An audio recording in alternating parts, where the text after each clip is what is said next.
சில சகோதரர்கள் நாங்கள் துஆ கேட்கும் பொழுது அவசரப்பட முடியுமா, யா அல்லாஹ் எனக்கு இதை அவசரமாக தந்துவிடு என்று துஆவிலே அவசரப்பட முடியுமா என்று கேட்கிறார்கள். இதற்குரிய தெளிவை இந்த பதிவிலே நாங்கள் பார்ப்போம்.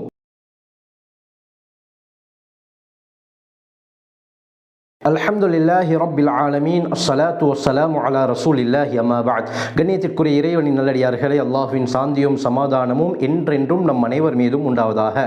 அல்லாஹ் தஆலாவிடத்திலே நேரடி உதவிகளை நாங்கள் பெற்றுக்கொள்வதற்காக வேண்டி அல்லாஹ் சுப்ஹானஹு வ தஆலா நமக்கு தந்திருக்கக்கூடிய மிகப்பெரிய ஆயுதம் தான் துஆ. அருமையானவர்களே, இந்த விடயத்தை பார்ப்பதற்கு முன்னால் நான் புதிய ஒரு சேனலை ஆரம்பித்திருக்கிறேன், அர்ஹம் உஸ்மானி உமரி ஒஃபிஷியல் என்ற சேனல். இதில் முக்கியமான 6 பாடங்களை தஃப்சீர், ஹதீஸ், ஹயாத்து சஹாபா, முஹம்மது ஸல்லல்லாஹு அலைஹி வஸல்லம் அவர்களுடைய வாழ்க்கை வரலாறு, நபிமார்களுடைய வரலாறு, பெரும் பாவங்கள் பற்றிய தெளிவை அந்த சேனலை நான் நடத்துகிறேன். அந்த வீடியோக்களை நீங்கள் முழுமையாக பார்க்க வேண்டும், அதன் மூலமாக பிரயோஜனம் அடைந்து கொள்ள வேண்டும் என்று சொன்னால் அந்த சேனலுடைய லிங்கை நான் கீழே டிஸ்கிரிப்ஷன் பாக்ஸில் தருகிறேன், செக் பண்ணி பார்த்துக் கொள்ளுங்கள். மற்றவர்களுக்கும் ஷேர் செய்யுங்கள், அதிக பிரயோஜனங்களை பெற்றுக்கொள்வீர்கள். முஸ்தத்ரக் ஹாக்கிமுடைய ரிவாயத் வருகிறது, அலி ரலியல்லாஹு அன்ஹு அறிவிக்கிறாங்க, இந்த ஹதீஸை இமாம் ஸஹபி ஸஹீஹ் என்பதாக கூறுகிறார்கள்.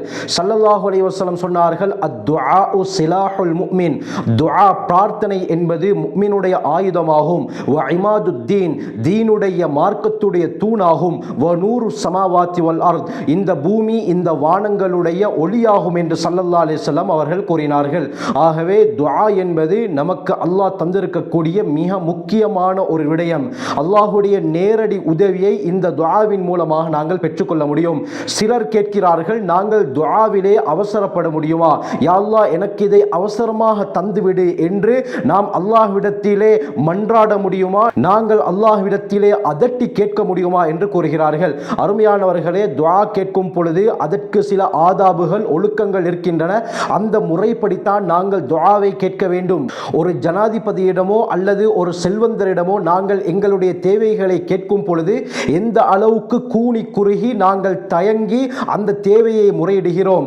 இந்த சாதாரண மக்களிடத்திலே இந்த தேவைகளை நாங்கள் கேட்கும் பொழுது இவ்வாறு கூனி குறுகிறோம் என்று சொன்னால், இந்த மனிதர்களை படைத்து பரிபாலித்து போஷிக்கக்கூடிய அல்லாஹ்விடத்திலே நாங்கள் எங்களுடைய தேவைகளை கேட்கும் பொழுது எப்படி அவசரப்பட முடியும், எப்படி துஆவிலே நாங்கள் அடம் பிடித்து கேட்க முடியும்? சற்று யோசித்து பாருங்கள். இன்று நம்மிலே சிலர் இருக்கிறார்கள், அவர்களுடைய முக்கியமான ஒரு தேவையை அல்லாஹ்விடத்திலே மன்றாடுகிறார்கள், அல்லாஹ்விடத்திலே நிபந்தனையும் விடுகிறார்கள். இன்னும் 10 நாளைக்குள்ளால் இந்த துஆவை நீ கபூல் செய்தாக வேண்டும், இல்லாவிட்டால் உன்னை நான் வணங்கவும் மாட்டேன், இதற்கு பிறகு எந்த ஒரு அமல் இபாதத்தையும் செய்ய மாட்டேன் என்றெல்லாம் நிபந்தனை விடுகிறார்கள். இது எந்த விதத்தில் நியாயம்? அருமையானவர்களே, இன்று மாணவர்கள் எக்ஸாம் எழுதுகிறார்கள், அந்த எக்ஸாம்ல நல்ல ரிசல்ட் வர வேண்டும் என்பதற்காக வேண்டி அந்த காலத்திலே அவர் எல்லா விதமான இபாதத்துகளையும் செய்கிறார், அதிகமான துஆவிலே ஈடுபடுகிறார். சொல்ல போனால் ஒரு நாள் கூட மிஸ் ஆகாம தஹஜ்ஜுடைய தொழுகையை தொழுகிறார், அதிகமாக இஸ்திக்ஃபார், தான தர்மங்கள் எல்லாம் செய்கிறார்.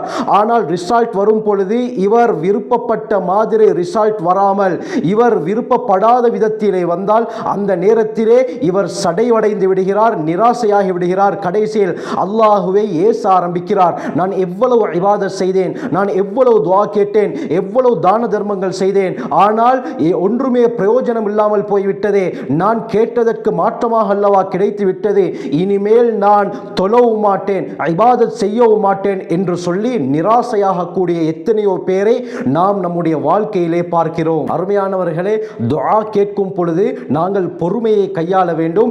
உடனடியாக துஆ கபூலாக வேண்டும் என்ற எந்த ஒரு நியதியும் கிடையாது. இதை நாங்கள் நன்றாக யோசிக்க வேண்டும். அல்லாஹ் சுப்ஹானஹு வ தஆலா நாங்கள் எந்தெந்த துஆக்களை எல்லாம் கேட்கிறோமோ அதற்கு உடனடியாக பதிலளிக்க வேண்டும் என்ற எந்த ஒரு நிபந்தனையும் கிடையாது. ஆனாலும் நாம் கேட்கக்கூடிய எந்த ஒரு துஆவையும் அல்லாஹ் வீணாக்கவும் மாட்டான். இதை பற்றி ஹஜ்ரத் ஸல்லல்லாஹு அலைஹி வஸல்லம் அவர்கள் தெளிவாக ஹதீஸிலே கூறியிருக்கிறார்கள்.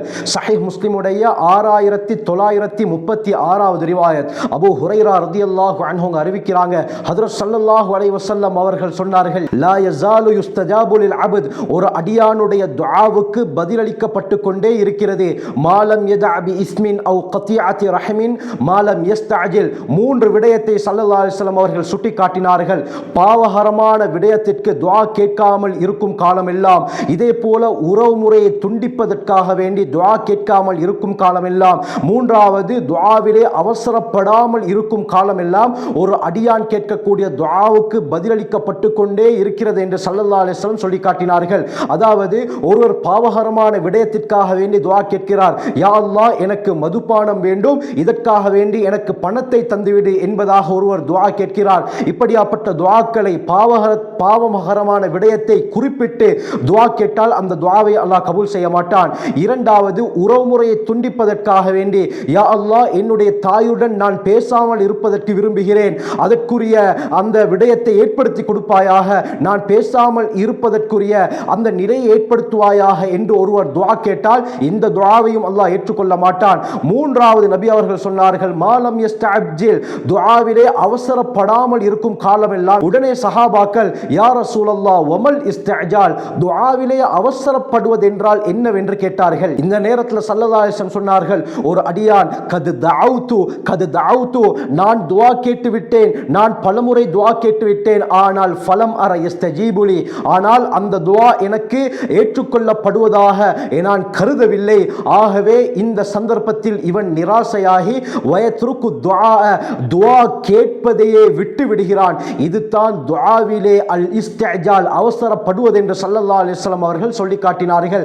நான் எவ்வளவு துஆ கேட்கிறேன், அந்த விடயம் சரியாக வேண்டும் என்பதற்காக வேண்டி நான் எவ்வளவு காலமாக துஆ கேட்டு வருகிறேன், ஆனால் அந்த துஆ ஏற்றுக்கொள்ளப்படுவதாக நான் கருதவில்லை, நான் கேட்ட துஆ வேஸ்ட் என்பதாக சொல்லி ஃபயஸ்தஹ்சிரு இந்த தாலிக், நிராசையாகி வயத்ருக்கு துஆ கேட்பதையே அதற்கு பிறகு அந்த அடியான் விட்டு விடுகிறான். இதுதான் அவசரப்படுவது என்று ஸல்லல்லாஹு அலைஹி வஸல்லம் அவர்கள் தெளிவுபடுத்தினார்கள்.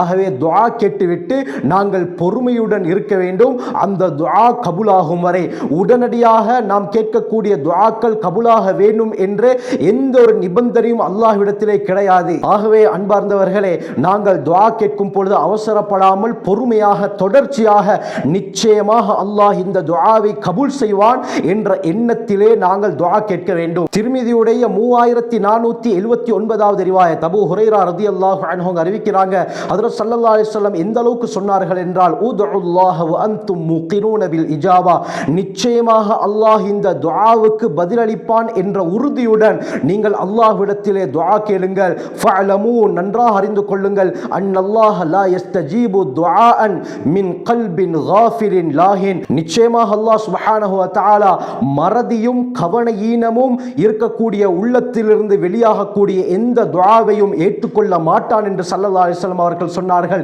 அருமையானவர்களே, இன்று நாங்கள் துஆ கேட்கிறோம், துஆ கேட்கும் பொழுது கையை நாங்கள் உயர்த்துகிறோம், நாவு அசைகிறது, ஆனால் உள்ளம் வேறு ஏதோ ஒரு விடயத்தை சிந்தித்துக் கொண்டிருக்கிறது. மன ஓர்மை, கான்சென்ட்ரேட் என்பது துஆவிலே இல்லை. இப்படி இருக்கும் பொழுது எப்படி துஆ கபூலாகும், எப்படி கண்களில் இருந்து கண்ணீர் வரும்? அருமையானவர்களே, ஒரு விடயத்திலே உள்ளமும் நாவும் ஓர்மை பட்டிருந்தால் தான் அந்த நேரத்திலே நம்முடைய உள்ளமும் உருகி கண்ணீர் கண்களிலிருந்து வர ஆரம்பிக்கும். இப்படியாப்பட்ட துஆவை அல்லாஹ் நிச்சயமாக கபூல் செய்கிறான். ஆகவே துஆவிலே இப்படியாப்பட்ட ஒழுக்கங்களை நாங்கள் பின்பற்றும் பொழுது நிச்சயமாக அல்லாஹ் நம்முடைய துஆவை வீணாக்க மாட்டான். மாற்றமாக அல்லாஹ் சுப்ஹானஹு வ தஆலா இந்த துஆவை நமக்கு நிச்சயமாக நிறைவேற்றி தருவான். ஆகவே நாம் நம் வாழ்க்கையை சிறந்த முறையிலே அமைத்துக் கொள்ள வல்ல அல்லாஹ் நம் அனைவருக்கும் கிருபை செய்வானாக. ஜஸாக்குமுல்லாஹு கைர். வ ஆகிரு தஅவானா அல்ஹம்துலில்லாஹி ரப்பில் ஆலமீன்.